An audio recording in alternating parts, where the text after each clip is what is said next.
Kia ora, I'm Erin J. Doyle. Welcome to my channel. I don't have a plan for this video, so we'll see how this goes. Basically I always film over the weekend,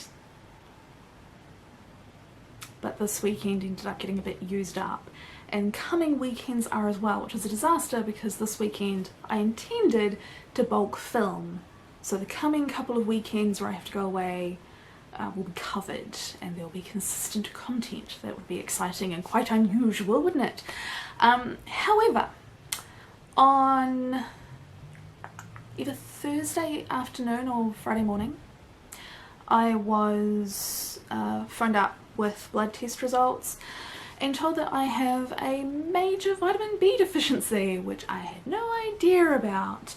And the thing is, I've been going to the doctor for a couple of years with the same symptoms, and they're quite worrying, and you know, they're kind of like, oh my god, am I dying kind of things. Like I was having chest pain and I felt breathless, but they weren't aggravated by exercise,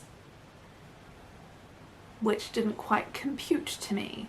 And so a couple of years ago, like I said, I went to the doctor about this, and they did blood tests and determined that cholesterol is fine, blood sugar is actually low. That always surprises them. And you know, blood pressure's okay. I have no signs of like problems with my liver, heart is totally fine. So they were just like, well, clearly you're really stressed. And I was like, okay, well I guess I am a bit stressed with being overworked. And it's never gotten better. In fact, I'd say it's gotten worse. And you know, I was starting to be like, well, clearly I'm gonna have to go on like anxiety meds or something because I'm not handling it. Like a slight problem would cause me to be, you know, in physical pain. That's not normal. And so I was like, okay, I'm clearly gonna have to go and get a therapist and try and work on my, apparently, I assume, an anxiety disorder. But that was really weird to me because I've never had anxiety in the past. Like mental health wise, I'm pretty good at producing all the neurotransmitters. So I was kind of surprised that I'd suddenly developed that issue at nearly 40.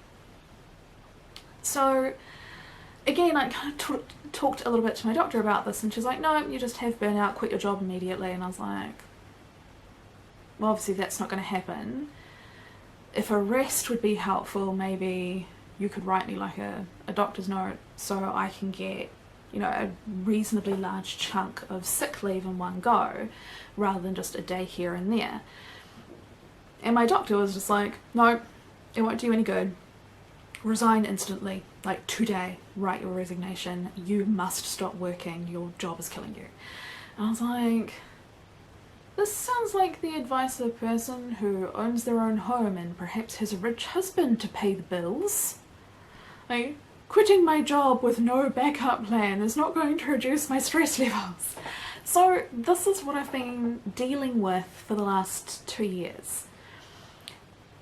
And now I'm looking at, okay, I've just been diagnosed as vitamin B deficient.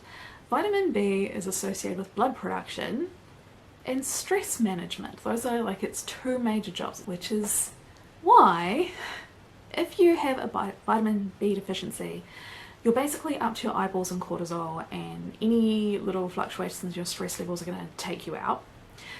And it means that you have muscle pain and shortness of breath. So, you know, the symptoms I've been complaining about for a couple of years. And I said to the nurse when she rang me with my blood test results, I was like, well, what was it last year? Because I was thinking maybe like it was a little bit low last year, but not in full deficiency level. And so I was getting those symptoms a year ago, and then maybe because I've gone on antibiotics a couple of times so far this year, because my very princess skin keeps getting infected, I thought maybe, you know, my antibiotic use will have affected my gut biome, which affects your ability to absorb nutrients, and so that might have taken me from, you know, low to significant deficit kind of thing. But apparently they've never bothered to check my vitamin B levels. Like, they just haven't done it as standard testing since 2009. So I don't know if this is a new problem or an old problem, and whether or not the newly diagnosed deficiency explains the symptoms that I've been complaining about, or whether I now have this on top of whatever else was going on.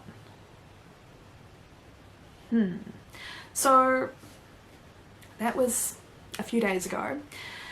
Now, I haven't had an appointment with a doctor. I have no sort of medical plan going forward. But what I do have is a biology degree. So what I have started off with doing is I've requested a prescription for a vitamin B shot that will hopefully get me up to like the correct amount in my system, but I don't want to be dependent on that long term. So I'm also making changes in some of my food choices just to try and give my body more sources of vitamin Bs in my diet. So some of these are a little bit painful.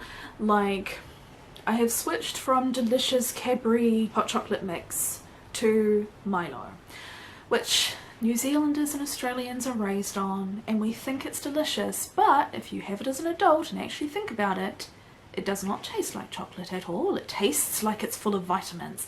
It is icky vitamin water. What the hell? We believe that it's chocolate flavoured because it's brown, not because it tastes like chocolate. So obviously I don't actually like the stuff, but it's like, you know, if I'm going to have a chocolatey, you know, evening beverage, I might as well make it the one that has multiple B vitamins added, right? Like, there's a source for you. I went and grabbed nutritional yeast, which I've never eaten before and was quite nervous of because it doesn't sound delicious. So that's going on all my meals.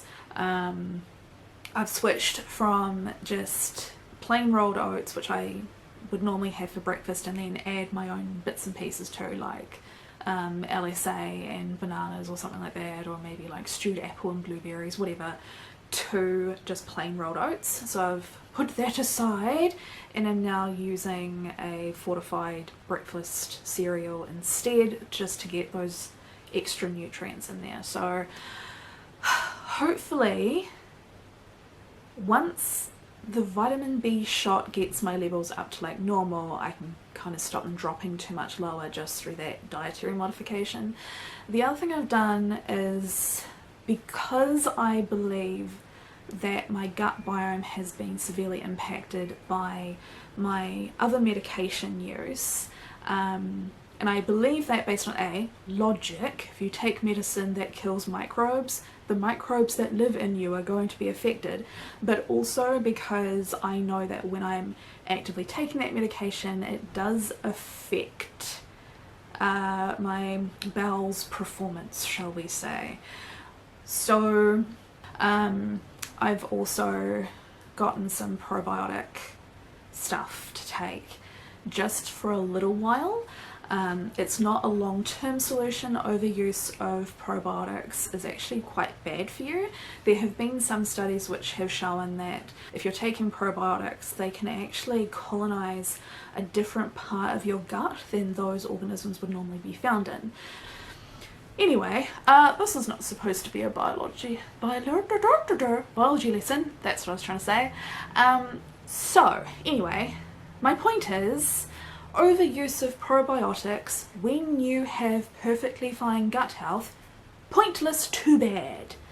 However, because I'm actually still on medication for a skin infection, and that medication I have every reason to believe is directly affecting my gut health, I should take a probiotic to hopefully recolonize my bowel with, you know, good greedlies that will hopefully absorb more nutrients for me than whatever is currently there is apparently managing to do. So I'm hoping that long-term diet change and short-term probiotic use coupled with supplements will get me where I need to be. So that was the plan that I came up with without advisement from a medical professional. And I don't feel like garbage today. I don't feel any discomfort. So, I don't know. It's far too early to really say, like, realistically this could be entirely psychosomatic. But I don't feel like trash today, so that's really exciting to me. And I'm going to continue with the small modifications that I've made.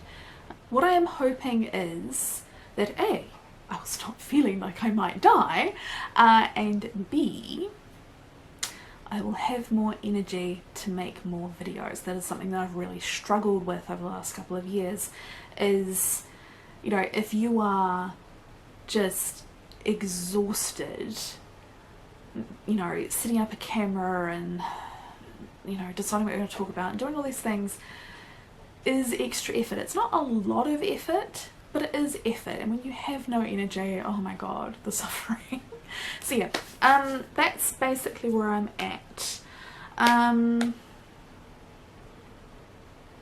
I've also decided that I need to do something about the corner of shame.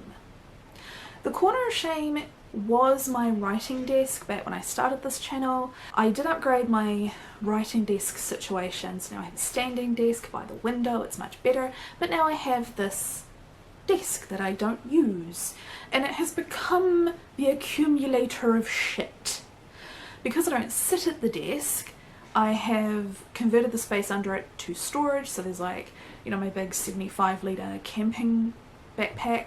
I've got all my hiking gear, my snorkel gear, all of that is all just shoved under that desk. I've got a stash of, what else can I say? I have, you know, paper bags and bits of packaging that I intend to reuse. I've got, you know, some random craft supplies. My vacuum was under there for a while. It's just really just shove. And then on the table, again, just stuff. You know, craft supplies, teapots, it's just kind of makeup right now. There's just stuff. And I've decided that what I want to do, if the feeling better continues, I want to clean that entire area. I even made a start over the weekend because I was actually feeling that good. I pulled everything out from under it and then pushed most of it back in. But I pulled everything out and went through it, which was nice.